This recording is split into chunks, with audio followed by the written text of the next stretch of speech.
ধূসর রংধনু। পর্ব সংখ্যা 10। লেখিকা মাহিরা ইসলাম মাহি। বাতাবরণ মানুষের উত্তপ্ত নিঃশ্বাসের মতোই উষ্ণ। আকাশে মেঘ অথচ পরিবেশ গরম। আরিফুল হক নিস্তব্ধ রাগীর মুখশ্রীর পানে একবার তাকিয়ে শুধালেন, দেখ, নিস্তব্ধ গ্রুপ থেকে ভিডিওটা ডিলিট করার কথা বলা হয়েছে।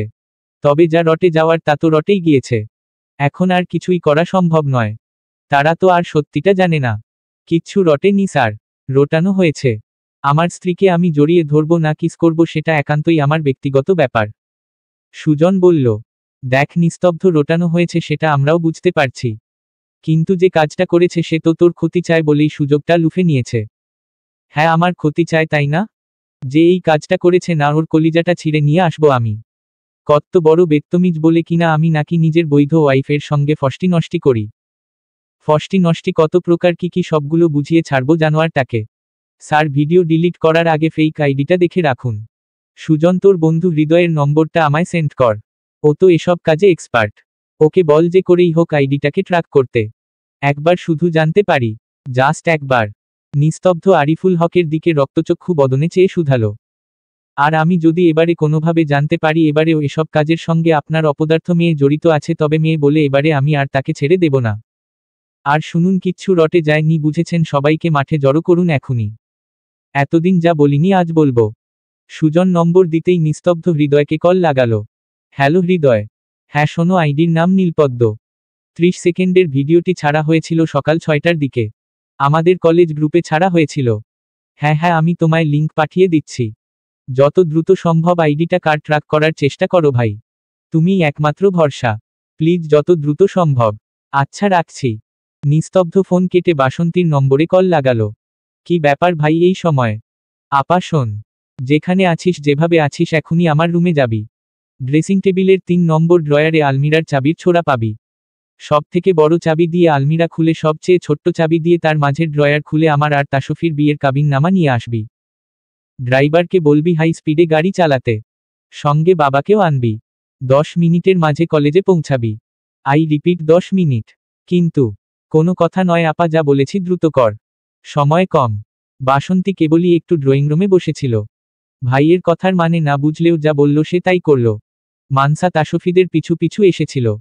সব দেখে আহাজারি করে বলল, ও মাই গড, এসব কি তাসফি? শেষে কিনা তুমি আর নিস্তব্ধ স্যার? এই জন্যই বুঝি নিস্তব্ধ স্যার তোমায় বারবার নিজের চেম্বারে ডাকত। ইসস, হাউ রোমান্টিক। হা হা হা। তাসফি চোখ ফেটে বেরিয়ে এলো নোনাজলের ভান্ডার। তাসফি উঠে দাঁড়িয়ে প্রতিবাদ করে বলল, মুখ সামলে কথা বলবে মানসা। নিস্তব্ধ, ইয়াসার আমার প্রেমিক নয়। He is my husband. Husband সঙ্গে কেউ ফষ্টি নষ্টি করে না, বুঝেছ? আমাদের হালাল সম্পর্ক। তাই বদ্ধ রুমে আমরা কি করব না করব তোমরা বলার কে শুনি? মানসা অবাক হওয়ার ভান করে বলল, ও তাই বুঝি? নিস্তব্ধ স্যার তোমার হাজবেন্ড? হাসালে তাসফি। মানসা জোরে জোরে হাসতে লাগল। নিজেদের নোংরামি ঢাকতে এখন মিথ্যা গল্প ফাঁদছ। অসাধারণ। নোংরা মেয়ে। মানসার গালে ঠাস করে চড় পড়ল। পুরুষটা বোধ হয় নিজের সর্বশক্তি লাগিয়ে কষিয়ে চড়টা বসিয়েছে গালে। মানসার মাথা ঘুরে উঠল চড়ের দমকে। ইডিয়েট, তোমার সাহস কি করে হয় আমার ওয়াইফকে নোংরা মেয়ে বলার? কি হলো, আনসার মি। মানসা কোনো উত্তর দেওয়ার ভাষা খুঁজে পেল না। সে এখনও শকে আছে। নিস্তব্ধ এক পলক তাসফি পানে চাইল। কাঁধ জড়িয়ে ভরসা দিয়ে আদুরে স্বরে শুধালো, কিছু হয়নি বউ। এই তো সব ঠিক হয়ে যাবে এখনই। আমি ঠিক করে দেব সব। প্রমিস জান। মানসার দিকে তাকিয়ে বলল, কি হলে এখনো দাঁড়িয়ে আছো কেন? ক্ষমা চাও তোমার ম্যাডামের কাছে। মানসা বিস্ফোরিত দৃষ্টিতে চাইল। তার চোখ ছলছল করছে। তার মানে কি সত্যিই তাসফি? মানসা আর ভাবতে পারল না। কাপা কণ্ঠে শুধালো, আমায় মাফ করে দিও তাসফি। নিস্তব্ধ তাসফির হাত আঁকড়ে ধরে সামনে এগিয়ে চলল। আশা আর স্বর্ণিধি এক পলক মানসার দিকে চেয়ে তারাও চলল ওদের পিছু পিছু। মানসা ওখানেই ঠাস করে বসে পড়ল। তবে কি বাবা এই বিষয় অবগত ছিল? তবে কেন তাকে জানালো না? মানসা হাউমাউ করে বসে কাঁদতে লাগল। কিন্তু তার কান্না কারো কাছে পৌঁছালো না। আর না কেউ দেখল। নিস্তব্ধ মাঠে জড়ো হওয়া সকলের সামনে তাসফির হাত ধরে টেনে এনে দাঁড় করালো। নিস্তব্ধ সবার সামনে এনে তাসফিকে দাঁড় করালো। নিস্তব্ধ তাসফির পেছনে দাঁড়ালো। তাসফির 2 হাত ধরে উঁচু করল, আরও একটু হাতের চাপ প্রয়োগ করে স্পর্শ গভীর করল। বর্জ্য কণ্ঠে বলল, এই নাও, তোমাদের সকলের সামনেই ফষ্টি নষ্টি করছি। নাও নাও, দেখে নাও। এভাবেই তো ভিডিওতে তাসফির হাত গভীরভাবে ধরে রেখেছিলাম, তাই না? এতটা কাছাকাছি দাঁড়িয়েছিলাম, তখন সামনে দাঁড়িয়েছিলাম, এখন পেছনে। এটা কোন বড় ম্যাটার নয়। নাও নাও দেখ সবাই, লুক অ্যাট মি। এভাবেই ফষ্টিনষ্টি করছিলাম। রাইট। এতক্ষণে মাঠে হওয়া সকল গুঞ্জন থেকে কেমন গুমোট ভাব আঁকড়ে ধরল সকলকে। সবাই স্তব্ধ বদনে সামনে তাকিয়ে আছে। এমনটা তাদের মোটেও আশায় ছিল না। সবাই একে অপরের দিকে অবাক দৃষ্টিতে নিক্ষেপ করে চাইল। নিস্তব্ধ সকলের নীরবতা অবলোকন করে মুচকি হাসল। তাসফিকে পুনরায় সযত্নে তার পাশে দাঁড় করিয়ে হাত আঁকড়ে ধরে থাকল। যেন ওই একমাত্র হাতই তাসফির ভরসা। এই হাত তাকে সব বিপদের থেকে মোকাবিলা করবে, তাকে রক্ষা করবে। ভিড়ের মাঝ থেকে একটা ছেলে বলে উঠল, এসব কি করছেন? একজন শিক্ষক হয়ে সবার সামনে এখন নোংরামি করতে বাধছে না? এই আপনাদের মতো স্যারদের জন্য আজ সমাজটা রসাতলে যেতে বসেছে। নিস্তব্ধ মুচকি হেসে ঠাট্টা স্বরে বলল, কি বলছো ভাই, নিজের হালাল স্ত্রীর সঙ্গে নোংরামো কেন করব? আরে এটাকে তো রোমাঞ্চ বলে জানো না বুঝি? নিস্তব্ধ কথার মানে বুঝতে সবাই একে অপরের দিকে হতভম্ব হয়ে চাইল। নিস্তব্ধ আবারও শক্তকণ্ঠে বলল, আর হ্যাঁ, এখানে আমি কোনো শিক্ষক বা ডাক্তার নই। আর না তো তোমরা আমার শিক্ষার্থী।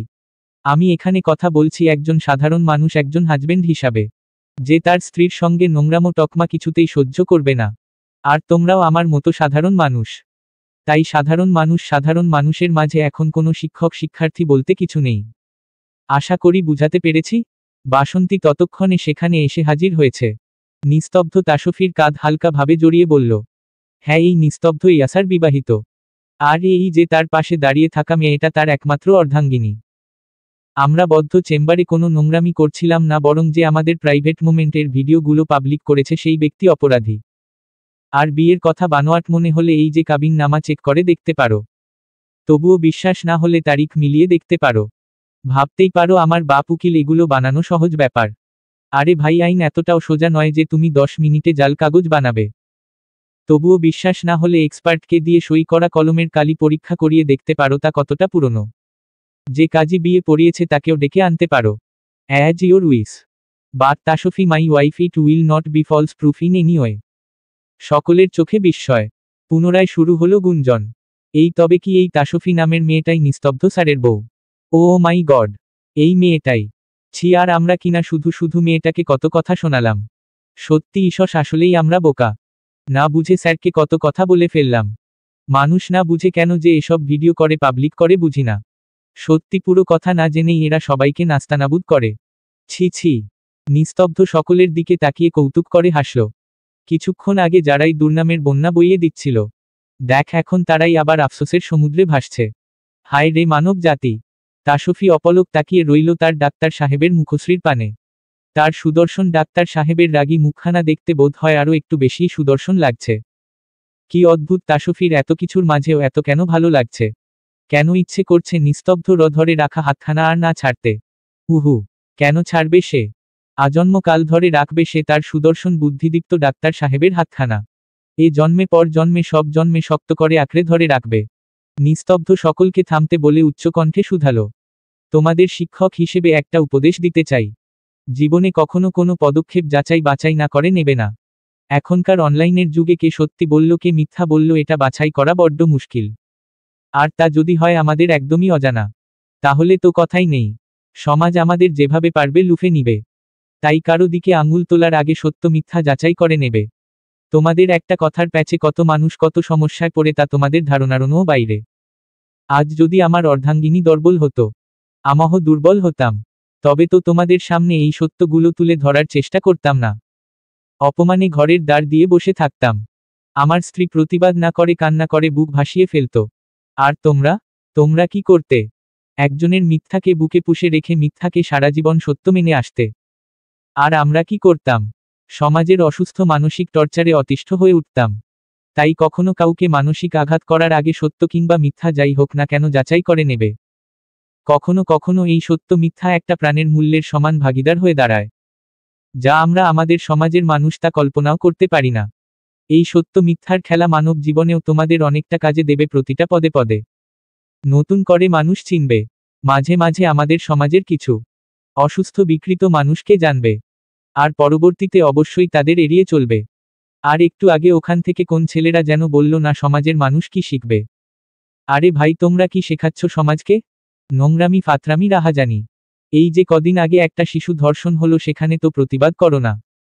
এখানে সেখানে চুরি ডাকাতি হচ্ছে, কেউ শত্রুতা করে কারো গলা কেটে ফেলছে।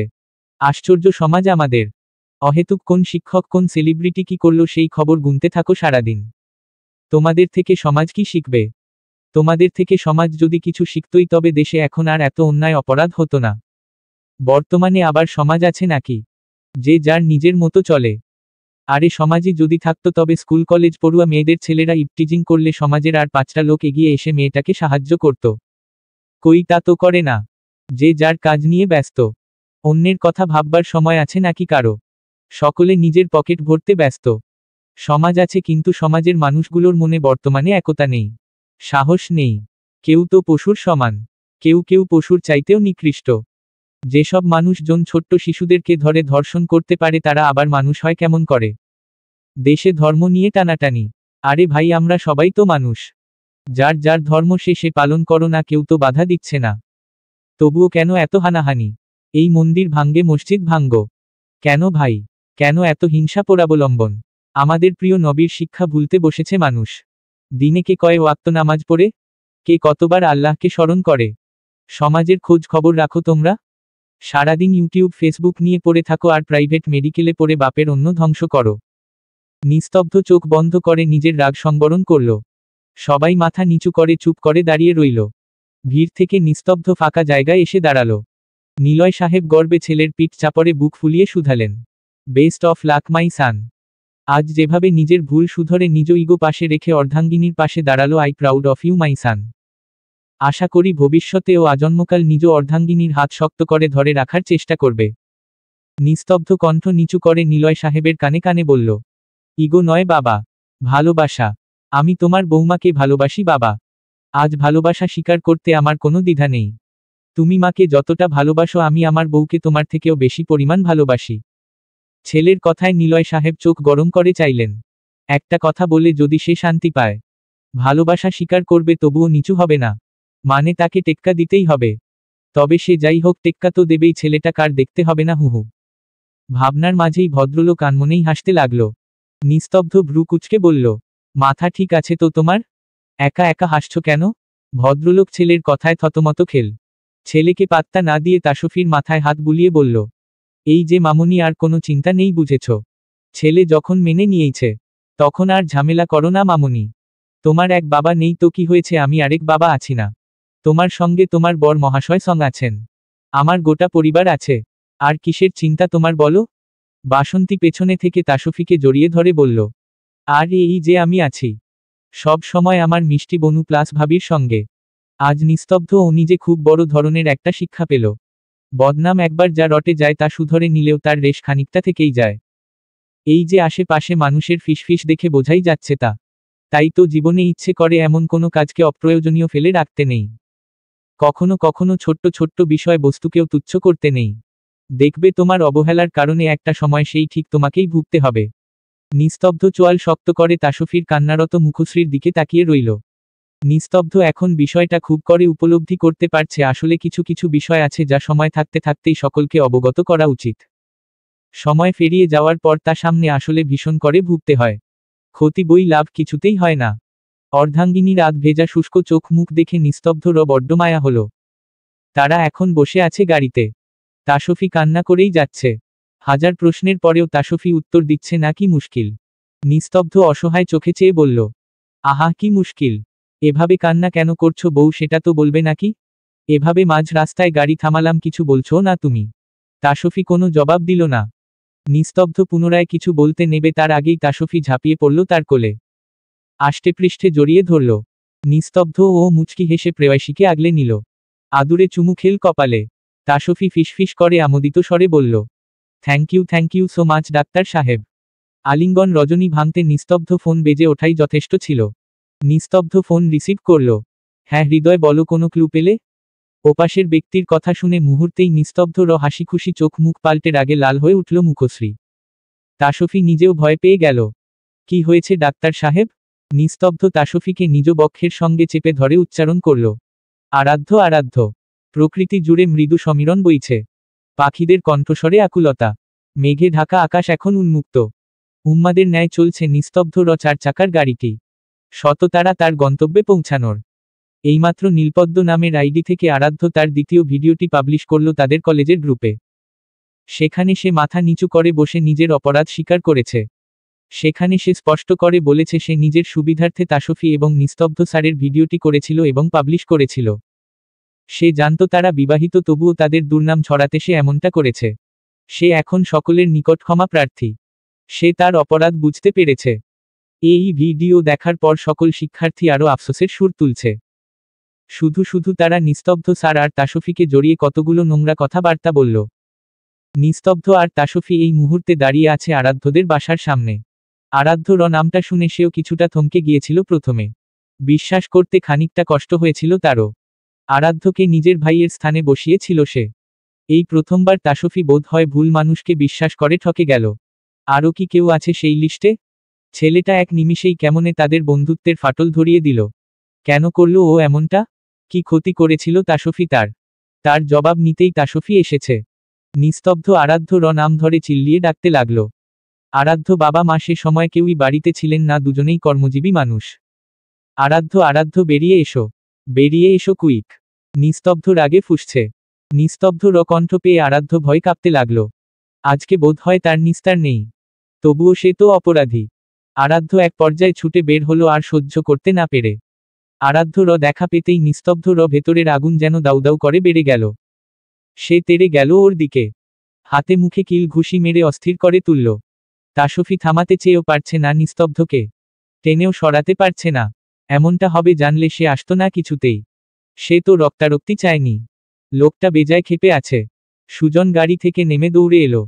নিস্তব্ধ কি করছিস? থামো। ছেলেটা ওর ভুল স্বীকার করেছে। থামো ভাই। সুজন কোনো রকমে নিস্তব্ধকে থামালো।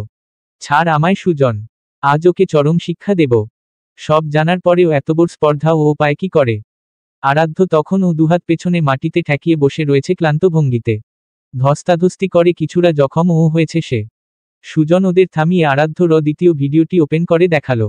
সুজনকে নিস্তব্ধ আসার পথেই মেসেজ করেছিল আরাধ্য কথা বলে। তাই তো ছুটে এসেছে। সে ঠিক জানে নিস্তব্ধ এখানে এসে কি করতে পারে। বন্ধুকে সে হাড়ে হাড়ে চেনে। তাসফি ভিডিও দেখা শেষে আরাধ্য দিকে এক পলক চেয়ে এগিয়ে গেল। বসে থাকা আরাধ্য শার্টের কলার ঝাঁকিয়ে কণ্ঠে বিষাদ ঠেসে শুধালো। কেন করলি এমনটা? বল কেন করলি? কি লাভ হলো তোর এতে বল? তাসফি এই পর্যায়ে আরাধ্য গালে থাপ্পড় মেরে বলল। চুপ করে থাকিস না আরাধ্য, বল প্লিজ ভাই। এই আরাধ্য বল না। ভাই ডাক শুনে আরাধ্য ছলছল নয়নে তাকালো তাসফির পানে। তাসফির চোখেও জল। আরাধ্য স্পষ্ট ঠাহর করতে পারল তার জীবন থেকে দমকা হাওয়ার ন্যায় নিজ হাতে কিছু সুখ বিসর্জন দিয়ে ফেলেছে সে। পুনরায় চাইলেও সে আর তা ফিরিয়ে আনতে পারবে না। বিশ্বাস একবার ভঙ্গ হলে পুনরায় গড়া প্রায় অসম্ভব ব্যাপার। পুনরায় গড়লেও মনের মাঝের সেই চির থেকেই যায়। ঝোঁকের বসে করা কাজ আজ তার নিকট হতকারিতা। দীর্ঘ নিঃশ্বাস ফেলল আরাধ্য। অতঃপর খুলে বলল কালকের ঘটনা। আরাধ্য মানসাকে পছন্দ করে। কলেজের শুরু থেকেই সে মানসাকে দেখে নিজের মন হারিয়েছে। তার প্রতি প্রবল ঝোঁক তার। কিন্তু ভয়ে সে কখনো নিজের মনের কথা খুলে বলতে পারেনি ওকে।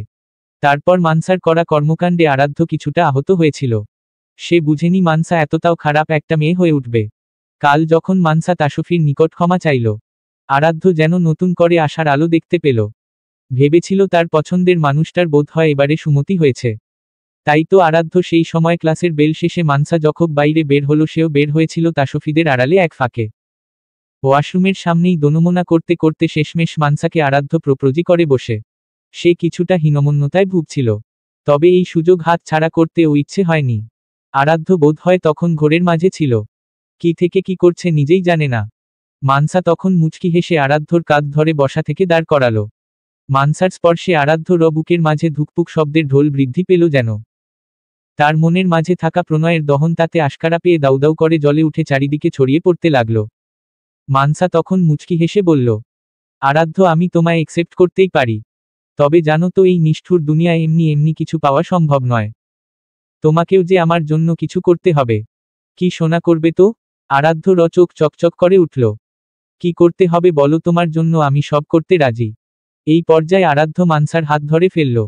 মানসার হাত শক্ত করে চেপে ধরে বলল, বিশ্বাস করো যা বলবে আমি তাই করব আমি। মানসা তখন মুচকি হাসলেও বলল, চিন্তা করো না সোনা, আমি তোমায় সঠিক সময় সব বুঝিয়ে দেব। যাও এখন ক্লাসে যাও দুষ্টু ছেলে। মানসা চলে যেতে নিলে আরাধ্য পিছু ডেকে শুধালো, তবে কি আমি ধরে নেব তুমি আমার প্রস্তাবে রাজি? মানসা পিছু ঘুরে রহস্যময় ভাবে হেসে শুধালো, সেটা না হয় তোমায় রাতেই বোঝাবো কেমন। আরাধ্য যেন তখন আকাশে উড়ছিল। ক্লাসের এক ফাঁকে মানসা তার ফোন নম্বরটাও দিয়ে যায়। ফেসবুক আইডি তো সে প্রতিদিন ফলো করে মানসাকে সবার আড়ালে। রাতে যখন মানসা তাকে নিজে থেকে মেসেঞ্জারে নক দিল সে যেন আকাশে ভাসছিল। প্রথমে মেসেজের মাধ্যমে মানসার মিষ্টি করার তোরে আরাধ্য হারিয়ে যাচ্ছিল ওর মাঝে। তারপর যখন ও ভয়েস কল দিল আরাধ্য যেন তখন পুরো মানসার বসে। আরাধ্যর তখন মনে হচ্ছিল মানসাই তার সব। ওর জন্য সে সব করতে পারবে। মানসা হঠাৎ তখন তাকে নিস্তব্ধ আর তাসফির সেই ভিডিওটি পাঠালো এবং কি করতে হবে বুঝিয়ে দিল। আরাধ্য তখন এতটাই মানসায় ডুবেছিল যে কি থেকে কি করছে সেই খেয়ালই ওর ছিল না। আরাধ্য আর মানসা ভোর পর্যন্ত দীর্ঘ আলাপ কার্য চালিয়ে গেল। অতঃপর ঘোরের বসেই সে ভিডিওটা পাবলিশ করে ঘুমিয়ে গিয়েছিল। ওই যে কথায় আছে না, প্রথম প্রথম প্রেমে পড়ে মানুষ ন্যায় অন্যায় নীতিবোধ সব হারিয়ে ফেলে। চারপাশে মানুষজন তখন থমকে দাঁড়ায়, চলতে তাকে তখন শুধু সে আর তার নতুন প্রেমিকা। আরাধ্যর ও হয়েছিল তাই। আরাধ্যর যখন ঘুম ভাঙল তখন যেন সে হুঁশে ফিরল। ভিডিও এর কমেন্ট বক্সে মানুষের ছিছি বার্তায় তার বুকের মাঝের ঘুমিয়ে থাকা বিবেকবোধ যেন আস্তে আস্তে জাগ্রত হতে লাগল। খানিকক্ষণ বাদে তার এক বন্ধু নিস্তব্ধর সম্পূর্ণ বক্তব্য রেকর্ড করে তাকে পাঠালো। মাথা চেপে বসে রইল সে। নিস্তব্ধর বক্তব্য সম্পূর্ণ শুনে আরাধ্যর যেন মনে হলো সে ঝোঁকের বসে কত বড় অপরাধটাই না করেছে। তার মনে হচ্ছে সে এখন গলা পানিতে দাঁড়িয়ে সাঁতার না পারায় ছটফট করছে। ঢেউয়ের তোপে সে নির্ঘাত এখন তাকে ভেসে যেতে হবে। এবং একটা সময় সে বোধ হয় সেই মাঝ নদীতে হাজারো জলরাশির মাঝেই চিরতরে হারিয়ে যাবে। আরাধ্য হাউমাউ করে কাঁদতে লাগল। সে এখন কি করবে? কি করে এর সমাধান করবে? কেন তার সকালে এই কথাগুলো মনে বাজল না?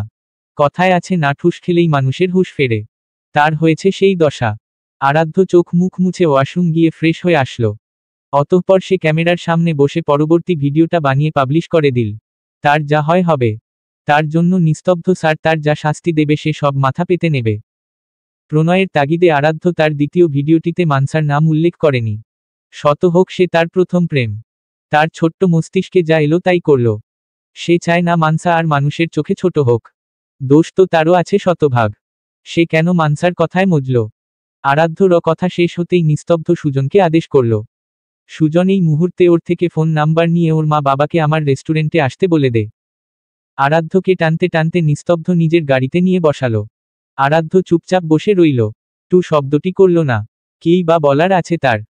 নিস্তব্ধ ততক্ষণাৎ ফোন লাগালো আরিফুল হকের নম্বরে।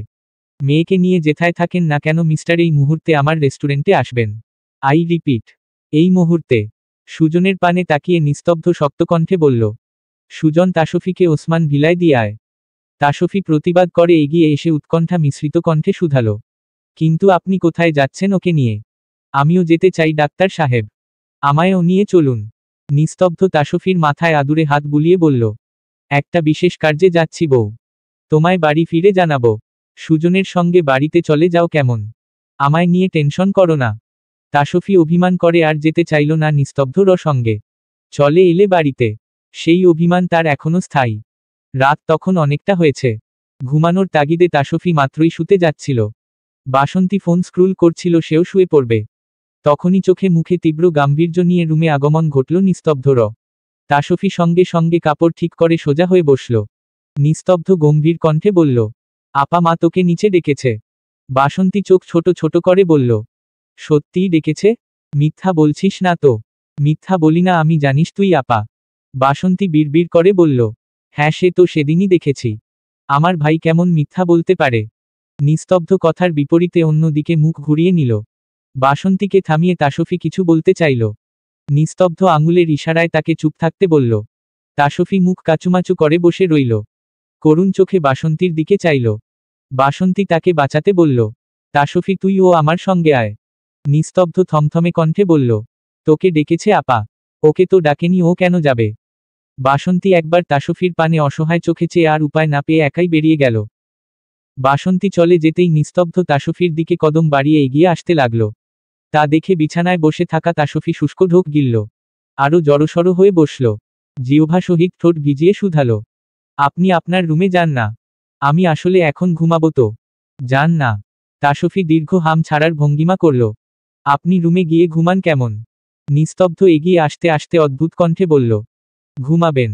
ঘুমাবেন তো অবশ্যই। তবে এখানে নয় তো ম্যাডাম। ঘুমাবেন তবে আমার জিম্মায়। মা, মা, মানে? নিস্তব্ধ তাসফির একদম গা ঘেঁষে দাঁড়ালো।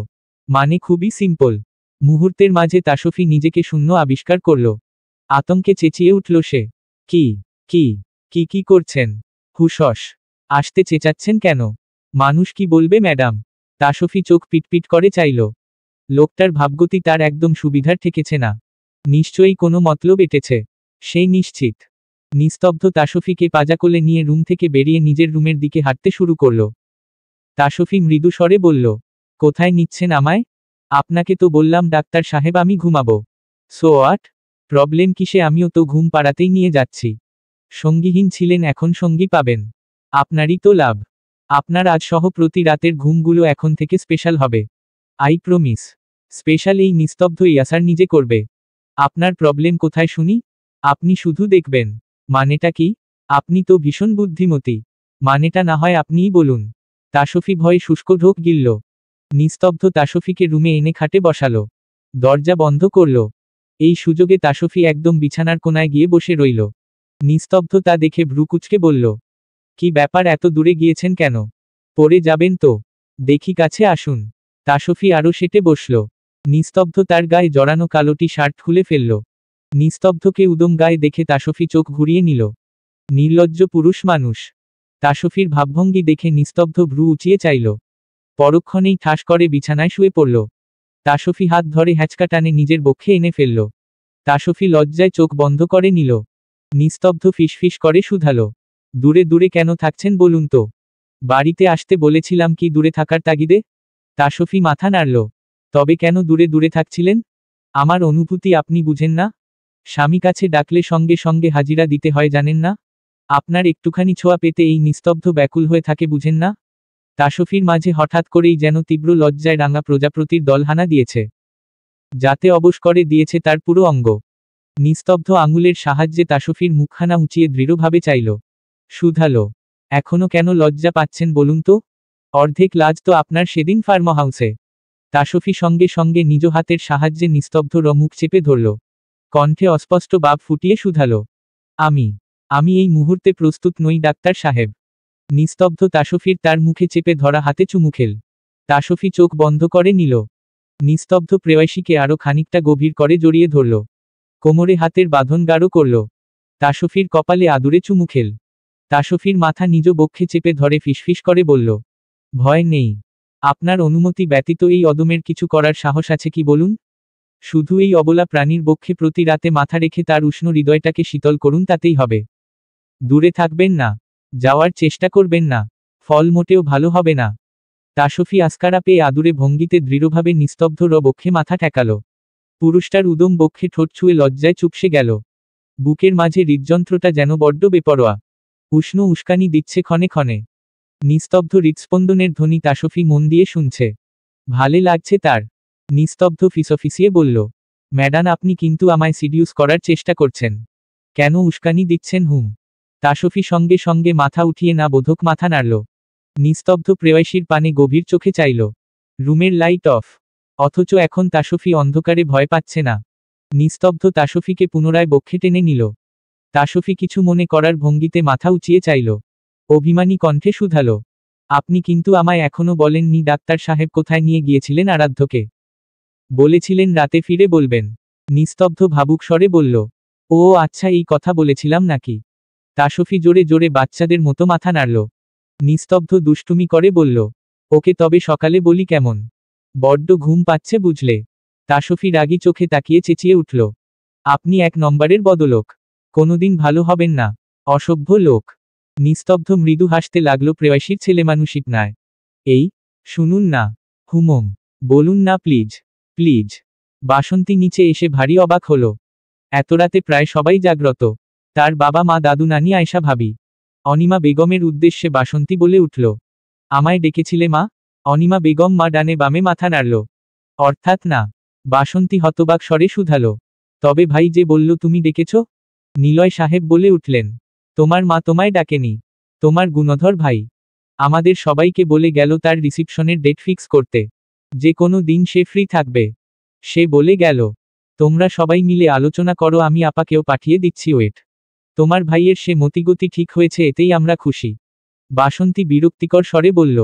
তবে তোমরা আলোচনা করো, আমি যাচ্ছি। আর জাগতে ইচ্ছা হচ্ছে না।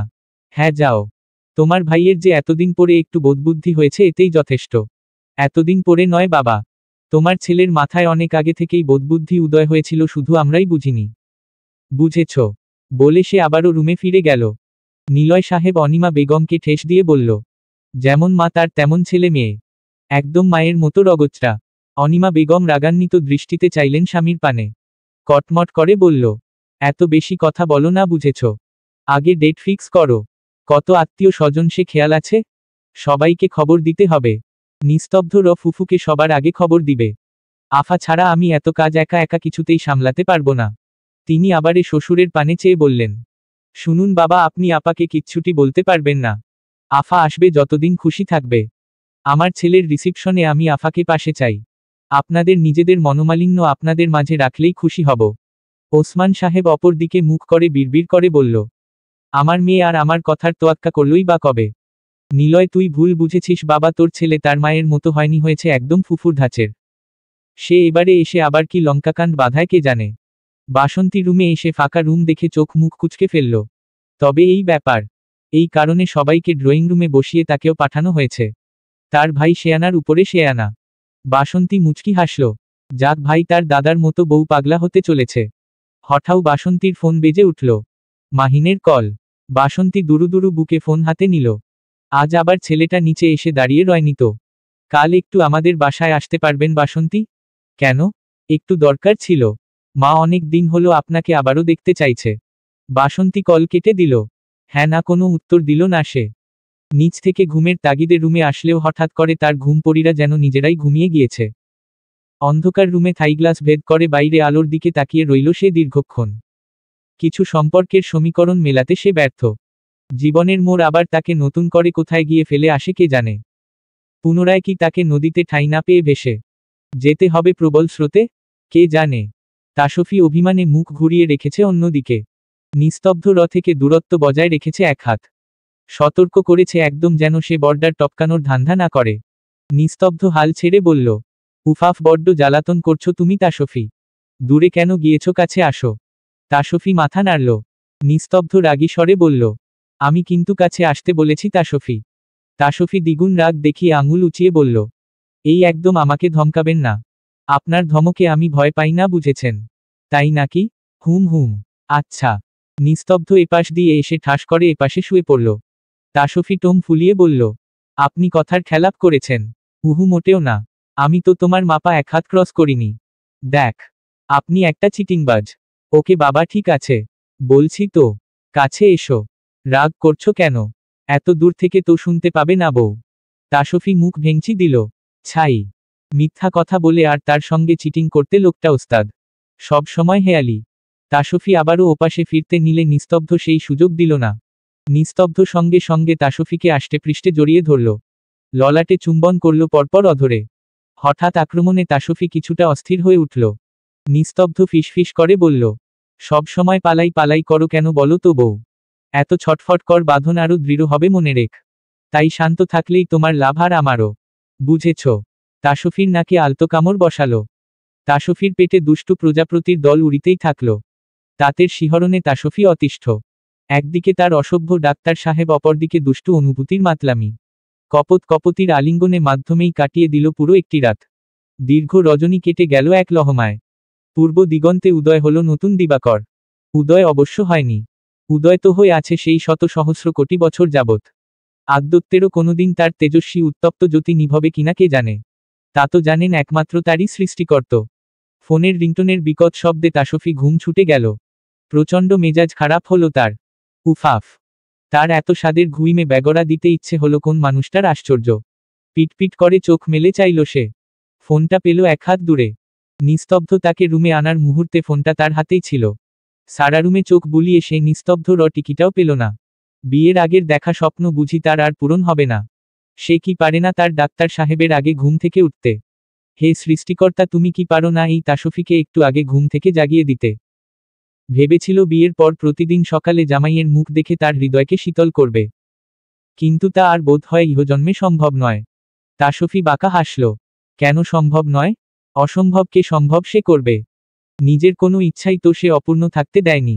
ঠিক কৌশলে নিজের করে নিয়েছে, এটাও পূরণ করে নেবে। নিস্তব্ধ ইয়াসারের মতো তীক্ষ্ণ বুদ্ধিসম্পূর্ণ তাগড়া পুরুষকে বোকা বানিয়ে ফেলল আর এত সাধারণ বিষয়। মুচকি হেসে চোখের সামনে এসে পড়া একগুচ্ছ এলোমেলো কেশরাশি যত্নের সহিত গুজে নিল সে নিজ কানের পিছে। ফোনটা আবারও বেজে উঠল। দীর্ঘনিশ্বাস ফেলে সে উঠে বসল। হাত বাড়িয়ে ফোনটা নিজ মুঠোয় কবজা করে নিল। আশার ফোন। ভ্রু কুচকালো তাসফি। টাইমের দিকে নজর গেলে সে আঁতকে উঠল। ও মাই গড, 10টা বাজে। কেউ এসে তাকে ডাকলো পর্যন্ত না। সে এতক্ষণ কি করে ঘুমালো আশ্চর্য। দুবার মাথা ঝাঁকি দিল সে। দ্রুত কল কেটে দিয়ে ব্যাক করল সে। বেচারার ফোনের টাকা নষ্ট করতে চায় না। এমনিতেই চাচার দয়ায় ফোনটা পেয়েছে। আশা ফোন রিসিভ করে তাসফিকে কথা বলার সুযোগ পর্যন্ত দিল না। উত্তেজিত কণ্ঠে তরতর করে বলতে লাগল, দোস্ত তুই সত্যি সত্যিই অন্য কলেজে মাইগ্রেশন করে নিবি? দোস্ত তুই চলে গেলে আমি একা একা কলেজে 5টা বছর কি করে পার করব বল? তুই ছাড়া আমি কি করে প্র্যাকটিক্যাল ক্লাসগুলো করব বল? আমি তো ভয়েই হার্ট অ্যাটাক করব। স্যারকে একটু বোঝা না প্লিজ। এতটা পাষাণ্ড হোস না। এই তাসফি, শুনছিস? তাসফি রাগান্বিত কণ্ঠে দাঁতে দাঁত চেপে শুধালো, তুই আমায় কথাটা বলতে দিচ্ছিসটা কখন শুনি? আর ওয়াট? কিসব আবোল তাবোল ফালতু কথা বকছিস? অন্য কলেজে যাব মানে কি? হ্যাঁ, আমি তো তাই শুনলাম। ওয়েট, শুনেছিস মানে? আমি কিছু বুঝতে পারছি না, খুলে বল। পাখির বাসা? তোর বাসায় আমি আগুন লাগানো গাধা? পুরো কথা না বলে বকর বকর করতে শুরু করেছিস। কান্না করতে শুরু করেছিস। বেয়াদব একটা। আশা তাসফির ধমক খেয়ে চুপ করল। কাচুমাচু মুখ করে কালকের ঘটনা খুলে বলল। কাল নিস্তব্ধ তাসফিকে সুজনের সঙ্গে বাড়িতে পাঠিয়ে নিজে আরাধ্যকে সাথে নিয়ে রেস্টুরেন্টে গিয়েছিল। সুজন তাসফিকে পৌঁছে দিয়ে সেও সেখানে গিয়ে পৌঁছায় তার খানিকক্ষণ পরেই। আরাধ্যর বাবা মা আর আরিফুল হক মানসাকে নিয়ে উপস্থিত হন খানিকক্ষণ বাদেই। নিস্তব্ধ নির্লিপ্ততা ভঙ্গিতে ফোন স্ক্রুল করছিল। তারা সবাই আসতেই নিস্তব্ধ তাদের সকলকে সে বিনয়ের সহিত বসতে বলে। এক ওয়েটার এসে জিজ্ঞেস করল, স্যার আজও কি বাইরে নোটিশ টানাবো? প্রয়োজন নেই, তোমরা তোমাদের কাজ করো। আমাদের একটা কর্নারই যথেষ্ট। শুধু সংখ্যা মোতাবেক কফির কাপ পাঠিয়ে দিও। যাও। আরাধ্যর বাবা উৎকণ্ঠা নিয়ে শুধালো, কোনো সমস্যা স্যার? হঠাৎ এত আর্জেন্ট ডেকে পাঠালেন? আরাধ্য কোনো অন্যায় করেছে কি? কিন্তু ও তো তেমন ছেলে নয় স্যার। নিস্তব্ধ শান্ত চোখে তাকিয়ে বলল, ওরকম ছেলে নয় বলে যে কখনো খারাপ কিছু করবে না এটা ভাবাটা নিতান্তই বোকামি। খারাপ প্ররোচনায় পড়ে মানুষ নিজের স্বভাবের গণ্ডি পেরিয়েও অনেক সময় অনেক কিছু করে বসে। মিস্টার মির্জা। মির্জা সাহেব ছেলের দিকে অবাক হয়ে চাইলেন।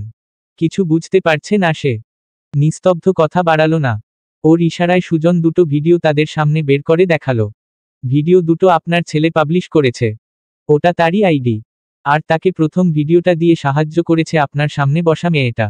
সে আরিফুল সাহেবেরই সন্তান। মিথ্যা কিছু প্রবলেম ক্রিয়েট করে আমায় এবং আমার ওয়াইফকে অসম্মান করেছে। তার দুজনকেই ইতোমধ্যে শাস্তি অর্ধেক দেওয়া হয়েছে। বাকিটা দিতেই আপনাদের এখানে ডাকা। ভিডিওটা দেখে মিস্টার আর মিসেস মির্জা ভীষণ অস্বস্তি বোধ করলেন। ছি, কি হিতকর কাহিনী। লজ্জায় তার মাথা কাটা যাচ্ছে। কি কুৎসিত ব্যাপার। আরিফুল হক টেবিলের নিচ দিয়ে নিজের মেয়ের হাত রাগে দুঃখে এমনভাবে চেপে ধরেছে মানসার মনে হচ্ছে তার হাতটা এবারে ভেঙেই যাবে। চোখ খিচে বন্ধ করে রেখেছে সে। আরাধ্য দিকে চোখ তুলে তাকাতেও তার লজ্জা লাগছে। ঈশস ছেলেটা তার কৃতকর্মের জন্য মারখেল। তবুও ভিডিওতে একটাবার সে মানসার নাম উল্লেখ করেনি। সব দোষ নিজের ঘাড়ে চাপিয়ে নিয়েছে। অপরাধ বোধে এই প্রথম মানসার উত্তপ্ত প্রতিশোধ পরায়ণ হৃদয় কেঁপে উঠল খানিকটা। তার সকল দম্ভ তো মিশে গিয়েছে সেই কবেই। তবুও কি করে পুনরায় ভুলটা করল? ওই কথায় আছে না, কুকুরের লেজ কখনো সোজা হয় না। তার হয়েছিল সেই দশা। পানিতে তার চোখ টইটম্বুর হয়ে গেল। কিন্তু তার এই অশ্রু সকলের নিকট এখন নাটক বই কিছুই নয় তা সে জানে। আজ নিস্তব্ধ স্যার তাকে যা শাস্তি দেয় সে মাথা পেতে নেবে। অনেক তো হলো হৎকারিতা, ধ্বংসলীলা। এখন সে শীতল হতে চায়। কুন্তলব এটে কি হলো, উল্টো তারই বিপদ বাড়ল, বই কমল না। এবার একটু প্রায়শ্চিত্ত করা যাক তবে। নিস্তব্ধ আরিফুল হকের দিকে তাকিয়ে বলল, আপনাকে বলেছিলাম আপনার মেয়ের পুনরায় একই কাজের পুনরাবৃত্তি ঘটলে আমি কাউকে ছেড়ে কথা বলবো না। তাই আমি একটা সিদ্ধান্ত নিয়েছি। এতে মানসা আরাধ্য দুজনেরই শিক্ষা হবে। সকলেই তার দিকে প্রশ্নবোধক দৃষ্টিতে চাইল। নিস্তব্ধ গম্ভীর কণ্ঠে শুধালো, আমি চাই দুজনের বিয়ে হবে। উহু, তবে এখনই নয়। যজ্ঞ ডাক্তার হয়ে ওঠা পড়ে তবেই। মানসা আরাধ্যকে যে অবহেলা করেছিল তার শাস্তি সে এর মাধ্যমেই পাবে। আপনার মেয়ের ছোট মস্তিষ্ক আরিফুল সাহেব। এখনো ব্রেন তার পরিপুষ্টিটা লাভ করেনি। আপনার মেয়ে আমায় কথা দেবে সে ভবিষ্যতে কোনোদিন আর এমন কাজ করবে না। আরাধ্যকে সে না চাইলেও মেনে নিবে। আর আরাধ্য সে তো মানসাকে পছন্দই করত। কিন্তু আজ যে ধারণা হলো মানসার প্রতি আরাধ্য তাতে তাদের মাঝের ফাটল ধরেছে খানিকটা। মানসা নিজের চেষ্টায় আরাধ্য মনের সেই ফাটল মেটাবে। আশা করি আপনারা আমার মতবিরোধ করবেন না। সকলে বিস্ময় নিয়ে নিস্তব্ধ পানে চাইল। সুজন নিজেও খানিকটা হকচকালো বন্ধুর এমন কথায়। অতঃপর দুজনের বাবা মা উভয় চুপ রইল। কি বলবে তারা?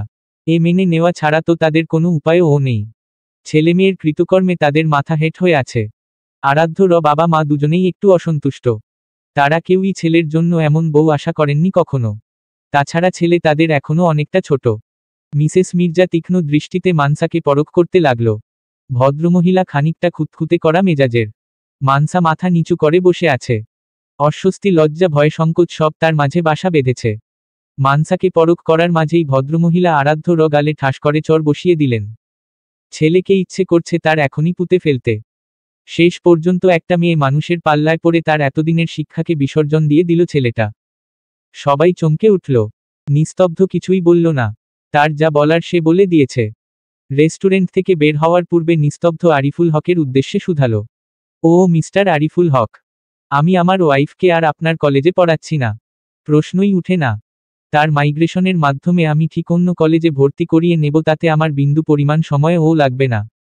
ও হ্যাঁ, আরেকটা কথা, আমি আর আপনার হসপিটালে থাকছি না। শিক্ষকতা চিকিৎসা কোনোটাই থাকছি না। এই পর্যায়ে আরিফুল হক হতবাক হয়ে তাকালেন নিস্তব্ধ দিকে। নিস্তব্ধ এতটা কঠোর হবে সে ভাবতেই পারেননি। নিস্তব্ধ আসার পর তার হসপিটাল কলেজ দুটোরই বেশ উন্নতি হয়েছে।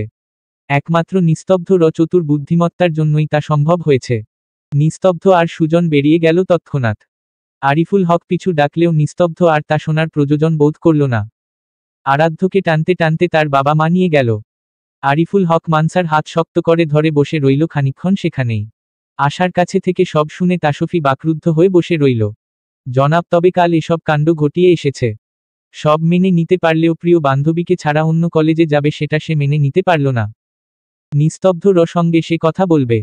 তাসফি ভ্রু কুঁচকে বলল, তা না হয় বুঝলাম, কিন্তু তুই এসব কিছু জানলি কি করে? হুম। আশা আমতা আমতা করল। এখন সত্যিটা সে বলবে কেমন করে? এগুলো তো সে সুজন স্যারের কাছে থেকে জানতে পেরেছে। তাসফিকে বলবে কেমন করে? আশা মিছে বিরক্তি প্রকাশ করার চেষ্টা করে বলল, বলেছে, আমি শুনেছি একজনের থেকে। তোর এত জেনে কাজ নেই। আমি শুধু জানি যে করেই হোক নিস্তব্ধ স্যারকে তুই বোঝাবি। তোকে ছাড়া আমি একা কিছুই করতে পারবো না দোস্ত, প্লিজ। তাসফি ফোন কেটে দীর্ঘ নিঃশ্বাস ফেলল। সব কেমন যেন অগোছালো মনে হচ্ছে তাসফির কাছে। সব ঠিক হয়েও বারবার ঠিক হচ্ছে না। তাসফি ফ্রেশ হয়ে থমথমে মুখে নিচে নেমে এলো। লোকটাকে নিচে পেলে সে নির্ঘাত আচ্ছা রকম করে কথা শুনিয়ে দেবে। কি পেয়েছে তা কি? তাসফির কাছে কিছু না জিজ্ঞেস করেই নিজের মতো যা খুশি করে যাচ্ছে। সে তো তা কিছুতেই হতে দেবে না। পরিচিত জায়গা ছেড়ে নতুন জায়গায় মানিয়ে নেওয়া কি এতই সোজা নাকি? সে না হয় গম্ভীর খাটাস লোক মানিয়ে নিতেই পারে, কিন্তু তাসফি পারবে কেমন করে? উফাফ। নিচে নেমে তাসফি ড্রয়িং রুমের সোফায় গম্ভীর মুখে বসে রইল। বাসন্তী এলো তখন পরিপাটি হয়ে। মাহিন্দের বাড়িতে যাবে সে। তাসফিকে বসে থাকতে দেখে শুধালো, ও উঠেছিস? তা ঘুম কেমন হলো? তাসফি উত্তর দিল না, বরং উল্টো প্রশ্ন করল, তোমার ভাই বাড়িতে নেই? কার কথা বলছিস? নিস্তব্ধ। সে বাড়িতে আছে কিনা সেটা তো আমার থেকে তোর ভালো জানার কথা রে। হেয়ালি করো না আপা, বলো। না, নেই। আর শোন, আমি একটু বাইরে যাচ্ছি। মা বাড়িতে নেই। রুম্পা ডাইনিংয়ে তোর জন্য খাবার রেখেছে, খেয়েছিস কেমন? আমি যাচ্ছি। বাসন্তী বেরিয়ে গেল। তাসফি উদাস ভঙ্গিতে বসে রইল। তার মাঝে ব্রেকফাস্টের তাগিদ দেখা গেল না। কাল এত কিছু ঘটে যাওয়ার পরেও আশা আজ কলেজে এসেছে। আসতে তো হতোই। গুরুত্বপূর্ণ ক্লাস আছে যে। স্বর্নিধিও আসবে। তবে মনে হয় না আরাধ্য বা তাসফি কেউই আসবে। করিডোর পেরোনোর সময় সুজন স্যারকে দেখে আশা উল্টো দিকে হাঁটা ধরল। তা না করে উপায় আছে? তাকে দেখলেই তে স্যার খোঁচাতে থাকবে। এই তো কাল হঠাৎ মেসেজ পাঠালো তাকে সুজন স্যার। এত রাতে অনলাইনে কেন? কার সঙ্গে প্রেম করছিলে? ওহো, তোমার তো আবার বয়ফ্রেন্ডের অভাব নেই বোধ হয়। যে কেউ এসে প্রপোজ করে আর একসেপ্ট করে তাদের সঙ্গে প্রেম জুড়ে দাও। ভালোই খেলোয়াড় তুমি। তার লেখায় ছিল না কোনো রসকস, ছিল না কোনো আন্তরিকতার ছোঁয়া। সেই লেখায় ছিল শুধু আশাকে কটাক্ষ করে বলা কিছু বাক্য। আশার তখন মন মানসিকতা ভালো নেই। ফুঁসে উঠতে গিয়েও সে চুপ করে গিয়েছিল। উল্টো সহ্য করে নিয়ে কালকের ঘটনা জিজ্ঞেস করল। সে জানে সুজন ছিল। সুজন প্রথমে বলতে না চাইলেও আবার আনমনেই সবটা বলে ফেলল। আশা ধন্যবাদ জানালো, কিন্তু সুজন আবারও তাকে কটাক্ষ করে লিখল, ইট ওকে, ধন্যবাদের প্রয়োজন নেই। তুমি বরং তোমার বয়ফ্রেন্ডদের ধন্যবাদ দিও কেমন। আশা এবার তেতে গেল। আপনি কিন্তু এবার বেশি বলছেন। আমার কোনো বয়ফ্রেন্ড নেই। শুধু শুধু ফালতু কথা বলবেন না। ফালতু কথা তোমার বলার স্বভাব আমার নয়। আর শিক্ষকের সঙ্গে কিভাবে কথা বলতে হয় জানো না। শুনুন, আপনাকে আমি আগেও বলেছি শিক্ষক আপনি, কলেজে আমার বাড়িতে নয়। ও আচ্ছা, মনে মনে তো তোমার শয়তানিতে ভরা। এই জন্যই তো একজন পুরুষ মানুষের ঘরে অনুমতি ব্যতীত ঢুকে তার ইজ্জত লুটতে যাচ্ছিলে। ভাগ্যিস পুরুষটা নিজেকে সামলে নিয়েছিল, না হলে সে দুর্বল হলে তো তার মান ইজ্জত সব ধুলোয় মিশে যেত। আশা দাঁতে দাঁত চাপল। বুঝল এই খোঁটা তার আজীবন শুনতে হবে। আশার আগে কটমট করতে করতে লিখল, আপনি একটা ফালতু লোক। সুজন রাগী ইমোজি দিল। আপনার ইজ্জত লুট হলে আমার থেকে বেশি খুশি আর কেউ হতো না। ফালতু লোক। সুজন চোখ বড় বড় করা ইমোজি পাঠালো। সঙ্গে সঙ্গে ফোন আসলো। আশা অফলাইন হয়ে গেল। হাফ ছেড়ে বাঁচল। বড্ড সাহস দেখিয়ে ফেলেছে আজ সে। এরপর সুজন স্যার তাকে আস্ত রাখবে কিনা কে জানে। আর কতদিন তাকপ এই খোঁটা শুনতে হবে কে জানে। কোন কুক্ষণে যে সে ও বাড়িতে গিয়েছিল। ছেহ, রাত অনেক হওয়ায় আশা তাসফিকে তখন চেয়েও ফোন দিতে পারেনি। দাঁড়াও। পেছনে হতে পুরুষালী কণ্ঠ শুনে আশা থমকে দাঁড়ালো। চোখ খিচে বন্ধ করে নিল। ঈষৎ দেখে ফেলেছে তাকে, আজ আর রক্ষে নেই বোধ হয়। আশার ঘুরে দাঁড়াতে হলো না। সুজন দ্রুত কদম ফেলে তার সামনে এসে দাঁড়ালো। করিডোর পুরো ফাঁকা। আশা দৌড় দেওয়ার সুযোগটাও পেল না। সুজন চোয়াল শক্ত করে শুধালো, কাল কি যেন বলেছিলে আমায়, আবার বলো তো। আশা আমতা আমতা করতে লাগলো। প্রশ্রয় দিয়েছি বলে সাহস বেশি বেড়ে গিয়েছে তাই না। আশা মাথা নিচু করে দাঁড়িয়ে রইল। সুজন আবারও দমক দিয়ে বলল, কল করেছিলাম ধরনি কেন। উত্তর দাও। রাবিশ। আশা ভয় কেঁপে উঠল। সত্যিই তার শ্বাসটা একটু বেশিই বেড়ে গিয়েছে। তার তো এতটা বার বাড়া একদমই উচিত হয়নি। সে নিজেকে শুধরে নিবে। আশা। আচমকা স্বর্নিধির ডাক শুনে আশা যেন প্রাণ ফিরে পেল। আশার পানে একবার চেয়ে সুজন হনহন করে সে স্থান ত্যাগ করল। স্বর্নিধি এগিয়ে এসে বলল, কিরে কি করছিলি। আশা বৃথা হাসার চেষ্টা করে বলল, ওই কালকের ঘটনা স্যারের থেকে শুনছিলাম। স্বর্নিধি আর ঘাটালো না। এমনিতেই কাল আরাধ্যর ব্যাপারটা তারা কেউই এখনো হজম করে উঠতে পারেনি। ছেলেটা হঠাৎ এমন ভয়ঙ্কর কাণ্ড ঘটিয়ে ফেলবে তারা কল্পনায়ও ভাবতে পারেনি। তাসফি সোফার সঙ্গে মাথা ঠেকিয়ে বসেছিল। হঠাৎ ইনা এসে বসল তার সামনের সোফায়। তাসফি মাথা তুলে চাইল। ইনা কটাক্ষ করে বলল, এত কাহিনী করে আবারও ফিরে এলে বাবা। দম আছে তোমার বলতেই হচ্ছে। তাসফি মুচকি হেসে বলল, কি করব বলুন ভাবি। আপনার দেওর যে পরিমাণে চাপ দিচ্ছিল।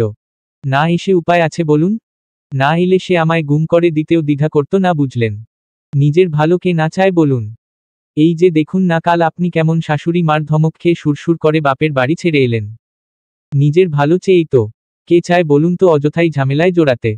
আমি তো আর আপনি নই তাই না। ইনা চোয়াল শক্ত করে নিল। এসেছিল মেয়েটাকে একটু টাইট দিতে। কিন্তু এই মেয়ের মুখ দিয়ে তো কথা ফুলঝুরি নয়, বোমা ফাটে। সে তো ভুলেই গিয়েছিল। অসহ্য। ইনা উঠে চলে গেল। তার যাওয়ার পানে চেয়ে তাসফি মুচকি হাসল। কটাক্ষ করে পিছু ডেকে বলল, আরে ভাবি যাচ্ছেন কেন, একটু বসুন না। একটু গল্প গুজব করি। ইনা একবার তাসফির পানে চোখ গরম করে চেয়ে উপরে উঠে গেল। অসভ্য মেয়ে। তাসফি তাতে শব্দ করেই হেসে দিল। কি অদ্ভুত, তার কালকের বিষয়টা নিয়ে মন খারাপ করা উচিত। কিন্তু তার মাঝে কোনোটাই অনুভব হচ্ছে না। বরং সে নিস্তব্ধ আর তার কলেজ ছাড়ার ব্যাপারটা নিয়ে চিন্তিত। মন খারাপ হবেই বা কেমন করে, তার ডাক্তার সাহেব তো তার সুযোগটাই রাখেনি। মাহিন্দের বাসার সামনে আসতেই বাসন্তী রিকশা থামাতে বলল। ভাড়া মিটিয়ে সে নেমে পড়ল। বাসন্তীর মনের মাঝে হঠাৎ কেমন যেন অদৃশ্য ভয় বাসা বেঁধেছে। চিন্তায় কপালে চামড়ায় দীর্ঘ ভাঁজ পড়েছে। তার ভয়ের কারণটাও অহেতুক নয়। বাসন্তীর পরিবারের ব্যাপারে মাহিনের মা বোন কেউ কিছু জানে না। আবেদা বেগম কিছু জিজ্ঞেস করলেও বাসন্তী যথাসম্ভব এড়িয়ে যাওয়ার চেষ্টা করেছে। নাটকটা আর কতদিন চালাতে হবে বাসন্তীর। মাহিনকে আজই বলে দিতে হবে যা বলার। সে শুধু শুধু অহেতুক ঝামেলা করতে চায় না। দোতলায় উঠে কলিং বেল বাজাতেই পারুল এসে দরজা খুলে দিল। বাসন্তীকে দেখেই তার চোখ চকচক করে উঠল। পারুল চেঁচিয়ে বলল, মা দেখ, ভাবি এসে পড়েছে। ইয়াহু, ভাইয়া তোমার হবু বউ এসে পড়েছে দেখ। মাহিন সঙ্গে সঙ্গে রুম থেকে বাইরে বের হয়ে এলো। বাসন্তীকে দেখে মাথা চুলকালো। সে ভেবেছিলে এতটা দেরি হলো বাসন্তী বোধ হয় আজ আর আসবে না। তার পরনে লুঙ্গি টি শার্ট। সঙ্গে সঙ্গে আবারও সে রুমে ভিতরে ঢুকে গেল। বাসন্তীর ভীষণ লজ্জা লাগছে। সে প্রথমে আবেদা বেগমের কাছে যেতে চাইল। আবেদা বেগম তখন কিচেনে ছিলেন। ভদ্রমহিলা এখন অনেকটাই সুস্থ। তিনি চাইছিলেন এই সুযোগে বাসন্তীর বাবা মায়ের সঙ্গে কথা বলে বিয়েটা পাকা করে ফেলতে। আবার কখন অসুস্থ হয়ে পড়েন বলা তো যায় না। বাসন্তী তার কাছে গিয়ে কুশল বিনিময় করলেন। আবেদা বেগম হাতের কাজ শেষ করে তাকে নিয়ে সোফায় বসালো। পারুল শরবত এনে রাখল টেবিলে। তিনি বললেন, দেখ মা, বয়স তো অনেক হলো। আর কতকাল একা থাকবো বলো? তুমি চলে এলেই আমি শান্তি পাই। একটু হাল ছেড়ে বাঁচি। মেয়েটাকেও আমার আবার পরের ঘরে পাঠানোর সময় চলে এলো বলে। আমি বুড়ো মানুষ একা আর কতদিক সামলাবো। আমি চাইছিলাম তোমার বাবা মায়ের সঙ্গে একটু কথা বলতে আর কি। নিজের বিয়ের কথা শুনতাই পারুল রেগে বলল, মা আগে ভাইয়ার বিয়ে হোক, তারপর আমারটা নিয়ে ভাববে। আমাকে তাড়াতে এত পায়তারা কেন তোমার? ভদ্রমহিলা মেয়ের দিকে চোখ গরম করে চাইলেন। আবেদা বেগমের কথায় বাসন্তীরও ইতস্তত লাগছে খুব। সে এখন কি বলবে? আবেদা বেগম বোধহয় তার মনোভাব বুঝতে পারল। হাতের ইশারা করে বলল, তুমি বরং ছেলেটার সঙ্গে আগে একটু কথা বলে নাও কেমন? যাও, ও ঘরেই আছে। বাসন্তী লজ্জা সংকোচ নিয়ে মাহিনের রুমের দিকে পা বাড়ালো। একটা ছেলের রুমে যাওয়া তার জন্য ভারী দৃষ্টিকটু। যতই হোক, সময়টা তখন বিকেলের দিকে। সূর্য পশ্চিম দিগন্তে হেলে পড়তে শুরু করেছে। বাসন্তী বাড়ি থেকে বের হয়ে একটু মার্কেটে গিয়েছিল। তাতেই এতটা বেলা গড়িয়ে গিয়েছে। মাহিন তখন ওয়াশরুমে বুঝতে পেরে বাসন্তী বেলকনির দিকে পা বাড়ালো। উদাসীন ভঙ্গিতে আনমনেই সে বাইরে তাকিয়ে রইল। ও, আপনি এখানে? মাহিনের কণ্ঠ পেয়ে সে পিছু ঘুরে চাইল। মাহিনের পরনে এবারে টি শার্ট ট্রাউজার। মাহিন এগিয়ে এলো। বাসন্তী জিজ্ঞেস করল, তুমি কি যেন বলবে বলে ডেকেছিলে? দেখ, সন্ধ্যা হয়ে আসছে। তোমার কথা বলা শেষে দ্রুত বাড়ি ফিরতে চাই। আর তোমার মা কি বলছিল? দেখ, আমার মনে হয় এবারে তোমার আন্টিকে সত্যিটা জানিয়েই দেওয়া উচিত। শুধু শুধুতে তাকে মিথ্যা আশ্বাস দিয়ে লাভ নেই বলো। সত্যিটা তো সে একসময় জানবেই, তখন সে কষ্ট পাবে তোমার আচরণে। মাহিন তার নিকট আরো খানিকটা এগিয়ে এলো। সূর্য ইতোমধ্যে অস্ত গিয়েছে। চারপাশে অন্ধকারও গ্রাস করে নেবে খানিকক্ষণের মাঝেই। কোন সত্যির কথা বলছেন আপনি বাসন্তী? মাহিনের এতটা কাছে আসায় সে কিছুটা ঘাবড়ে গেলেও নিজেকে সামলে শুধালো। এই যে তুমি আমাকে পছন্দ করো, এগুলো সব নাটক। মাহিন বাসন্তী চোখে চোখ রাখল। তার চোখের গভীরতা বিশাল। বাসন্তী তাতে ঠাঁই হারালো। মাহিন ফিসফিস করে বলল, পছন্দ নয় বাসন্তী, ভালোবাসা। আপনাকে আমি ভালোবাসি। বাসন্তীর বুক কেঁপে উঠল। যার আভাস সে পেয়েছিল মাহিন তাই স্বীকার করছে। অজানা আশঙ্কায় সে বড্ড ভয় পাচ্ছে। দেখ মাহিন, একদম হেয়ালি করো না। তোমার এসব কথা ভালো লাগছে না। আন্টিকে সত্যিটা জানিয়ে দাও এবারে। মাহিন বাসন্তীর হাত চেপে ধরল। কাতর স্বরে বলল, দেখুন বাসন্তী, আমি কোনো হেয়ালি করছি না। আমি সত্যিই আপনাকে ভালোবাসি। আপনার বিয়ের আগে থেকে। আমি মাকে যা বলেছি সব সত্য। আমি বিয়ে করতে চাই আপনাকে। আপনি কি রাজি হবেন না? বাসন্তী হাত ছাড়িয়ে নেওয়ার চেষ্টা করতে করতে বলল, দেখ মাহিন, আবেগে ভেসো না। আমি একটা ডিভোর্সি মেয়ে, তাকে তুমি বিয়ে করবে, এই সমাজ কখনোই তা মেনে নেবে না। তুমিও পরে আফসোস করবে। তার চেয়েও বড় বিষয়, আমি তোমার থেকে বয়সে বড় মাহিন। এটা কখনোই সম্ভব নয়। মাহিন অস্থির হয়ে উঠল। আমি এত সব জানি না বাসন্তী, আমার আপনাকেই চাই। প্লিজ আমায় ফেরাবেন না। তা হয় না। তুমি আমার থেকে আরো সুন্দরী, স্মার্ট, শিক্ষিত মেয়ে ডিজার্ভ করো মাহিন। প্লিজ বোঝার চেষ্টা করো। আমি চাই না। আমি আপনাকেই চাই বাসন্তী, কেন বুঝতে পারছেন না? মাহিন অনেক অনুনয় বিনয় করল। এক পর্যায়ে সে বাসন্তীর মুখটা নিজ দুহাতের আজলায় তুলে বোঝাতে চেষ্টা করল, প্লিজ বুঝতে চেষ্টা করুন। এসব সমাজ আমার কাছে ম্যাটার করে না। আমার কাছে আপনিই মূল। বাসন্তী মাহিনের হাত ছাড়িয়ে রুমের ভেতর চলে এলো। কিছুটা উচ্চ কণ্ঠে বলল, আমি ডিভোর্সি।